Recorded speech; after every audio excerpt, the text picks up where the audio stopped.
In your last chapter, you say Islam is a house of cards. Could you elaborate? The number one enemy of Islam is the truth. If you go to Muslim countries, they have distorted history, they have distorted the truth, they approve of lying, exaggeration, and slander. And this is done by men of God in the mosques. For instance, in the mosque, they advocate that Israel is behind the non-success of the revolutions. They claim that Israel, in Arab TV, there was a sheikh and a scientist who claimed that Israel went to Haiti to help with the earthquake in Haiti.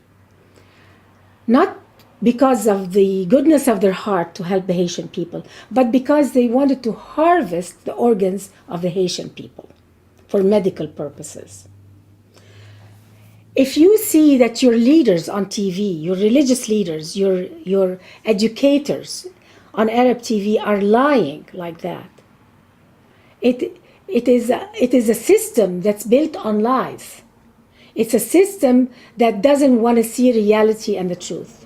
And eventually, a system like that will not survive. And I believe Islam as it's practiced today is like a house of cards. It's like a pyramid scheme that must constantly expand by new blood, by getting new people in, by expanding in the West, by expanding in America, by expanding in Europe. Because if they don't get new blood, they will collapse on themselves. It's like a pyramid scheme. It has to keep feeding the bottom in order to keep going. And unfortunately, Muslims who love their religion still don't want to face reality. They don't want to get along with the rest of the world as equals. They are still in the mode of conquering the West, conquering the world. And we have seen many ideologies. The conquering ideologies of the world all vanished because a conquering ideology does not fulfill the needs of the people. It's an ideology of idealism that can never be achieved. And that's why Muslims are very unhappy with their situation. And they can only blame the West. But there's a time by which they have to stop and say, we must start blaming ourselves. Without that, they will never avoid a total collapse of Islamic countries.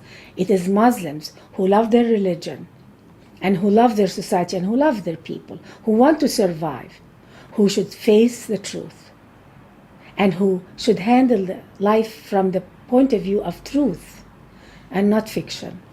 I no longer believe in Islam. So I don't believe that people who don't believe in an ideology can reform it. I cannot reform Islam, and that's why I left Islam. It's up to the people who call themselves Muslims, who genuinely believe in the religion, to reform it. It's very obvious that Islamism and Islam is causing international problems. We have terrorism from Islamists all over the world. There is a problem, and any honest Muslim should realize that. The West has a lot of issues about Islam. They have a lot of questions. They're worried. And their questions need honest answers. Only committed Muslims need to be honest with the West and speak to them about what the West is worried about. The West is worried about its freedom, its democracy, its constitution. And Muslims need, first of all, to get along with the rest of the world. And right now, Islam cannot get along with the rest of the world. And it needs a reformation. It needs a reformation because there is a lot of Muslims all over the world who are yearning for freedom and democracy. And they cannot have it under the Islamic State. there is a lot of soul searching that Muslims need to do. And they are the ones who can answer you if Islam is reformable or not. But as to me, I don't believe that it's reformable. It's up to Muslims who believe in it to find it reformable or not.